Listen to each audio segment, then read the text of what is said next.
The O'Reilly Factor's on tonight. Why didn't you mention it was 21 Christians killed by Muslims? Is that relevant? It sure is. Given that, why were you not clear on Sunday? More craziness in the war on terror. Ed Henry has been pounding the White House spokesman. He and I will analyze what's going on. President al-Sisi in Cairo gave a speech that was courageous. Why don't we see the President of the United States demonstrating that same courage? Senator Ted Cruz and others, including the majority of the American people, according to a new CBS poll, now disagreeing with the way President Obama is confronting ISIS. We'll have a follow-up report. Also ahead, charges that the American Catholic clergy are not standing up against Islamic terrorism. Is that true? Laura Ingraham has some thoughts. Caution, you are about to enter the no-spin zone. Factor begins right now.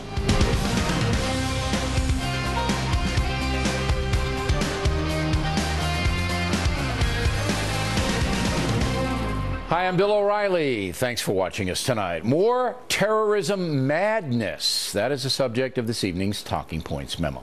New CBS News poll shows a stunning turnaround on how Americans see the fight against ISIS. Back in October, just 47% favored using American ground troops to fight ISIS. That number has now jumped to 57%. 37% opposed. American people seem to be getting the message that evil terrorists are slaughtering thousands of human beings all over the world, and the most powerful nation on earth should lead the way in stopping that.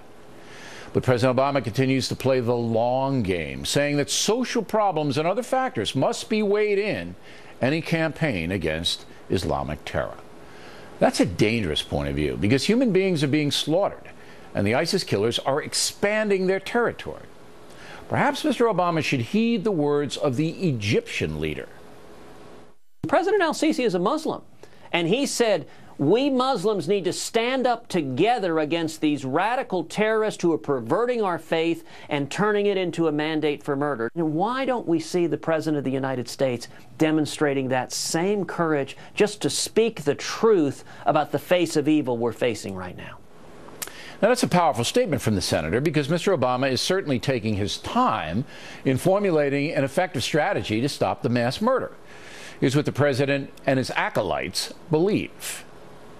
We do have to address the grievances that terrorists exploit, including economic grievances. We have a huge common interest in dealing with this issue of poverty, which in many cases is the root cause of terrorism. What struck out at me in this speech by the president is that we talked about so many of the issues: poverty, education, the ideology. But one thing that was omitted very blatantly from this is the consequences of so many of the West's policies in the Middle East.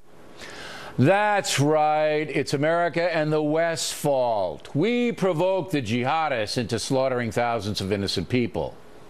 That's just insane.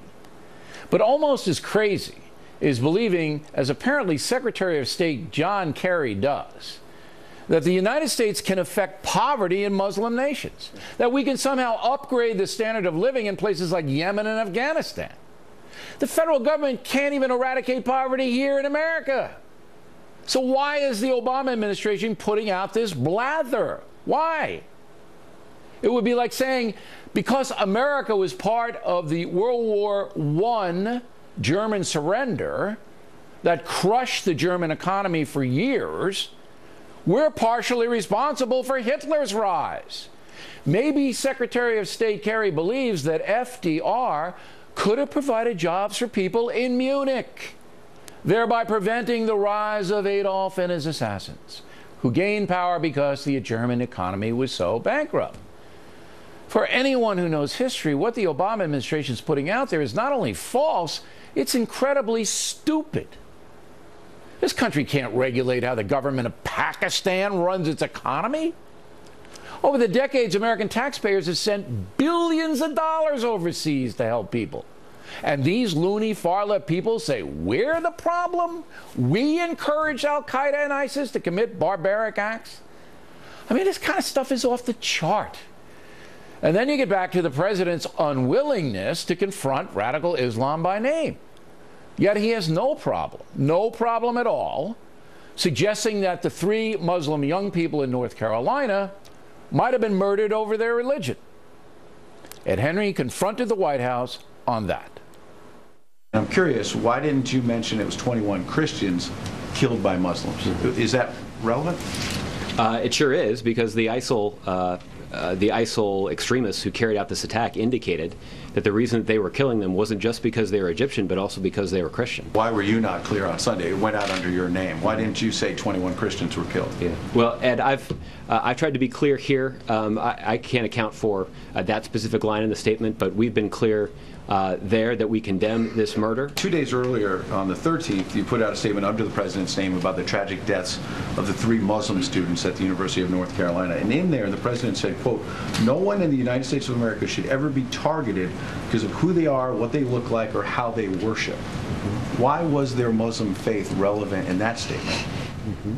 Well, Ed, I think, as we've indicated, the situation in North Carolina is still under investigation. So why was their faith invoked in the president's statement?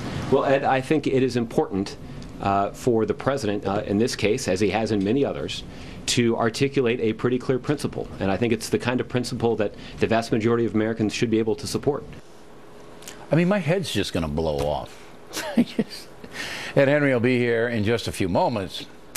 Finally, the far left is now desperate to stop the growing anger Americans have for the jihad. Today in the New York Times is a full-page ad from a group that does not want war with Iran, even if they develop a nuclear weapon. This group says it's fine if the fanatical mullahs have the ability to wipe hundreds of thousands of people off the earth. In the media, left-wing zealots on television are decrying the use of the words holy war. No. You can't say holy war.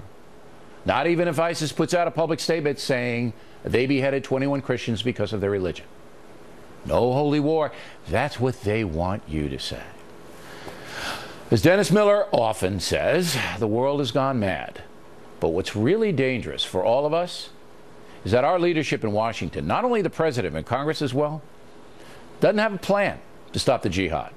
Our leaders continue to dither while Syria, Iraq, Yemen, Afghanistan, many other places burn.